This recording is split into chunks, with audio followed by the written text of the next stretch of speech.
इन दोनों को जब भी मैं इतने करीब देखती हूं ना तो अंदर ही अंदर जल उठती हूं। दिल करता है कि आज ही सब कुछ खत्म कर दूं, लेकिन असली कहानी तो अब शुरू होने वाली है, क्योंकि जो सच सामने आने वाला है वो हर किसी को हिला कर रख देगा। नीति, जिसे सब एक मासूम और बेचारी औरत समझ रहे थे, वो दरअसल कोई और नहीं बल्कि अंश की पत्नी है।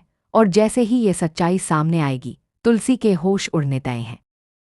कहानी अब एक ऐसे मोड़ पर पहुंच चुकी है जहां हर किरदार की जिंदगी उलझती जा रही है। वीरानी हाउस में फिर से हलचल मचने वाली है, क्योंकि अब वापसी होने जा रही है अंश के बेटे की। जी हाँ, वही बेटा जो इतने सालों बाद लौटेगा और अपने साथ लाएगा कई राज, कई सवाल और कई तूफान। दूसरी तरफ नीति की हालत दिन ब दिन बिगड़ती जा रही है।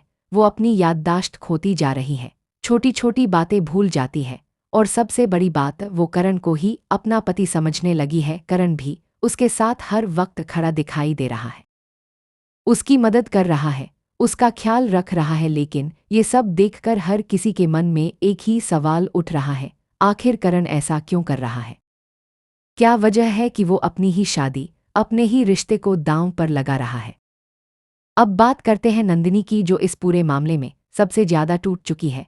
उसे अब यकीन हो गया है कि करण का किसी और के साथ रिश्ता है। उसका भरोसा टूट चुका है, उसका दिल टूट चुका है। वो खुद को संभालने की कोशिश कर रही है, लेकिन हर बार उसे वही सीन याद आता है जब उसने करण को किसी और के साथ देखा था। तुलसी भी अब सब समझ चुकी है। उसने खुद अपनी आंखों से करण को उस औरत के साथ देखा है। वो चुप है, लेकिन अंदर ही अंदर गुस्से से भरी हुई है। वो सही वक्त का इंतजार कर रही है, जब वो करण से सवाल करेगी और उससे सच्चाई उगलवाएगी। और वो वक्त अब बहुत करीब है।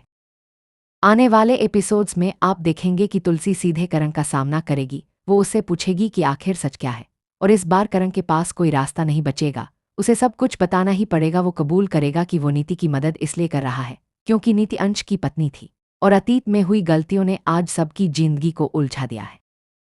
इसी के साथ कहानी में होगी एक नई एंट्री अंश के बेटे की। उसका आना सिर्फ एक किरदार की एंट्री नहीं, बल्कि एक बड़ा तूफान होगा। जैसे ही तुलसी उसे देखेगी, उसका अतीत उसकी आंखों के सामने घूम जाएगा, क्योंकि अंश का अंत करने वाली वही थी। उसने ही वो कदम उठाया था, क्योंकि अंश के पापों का अंत जरूरी था।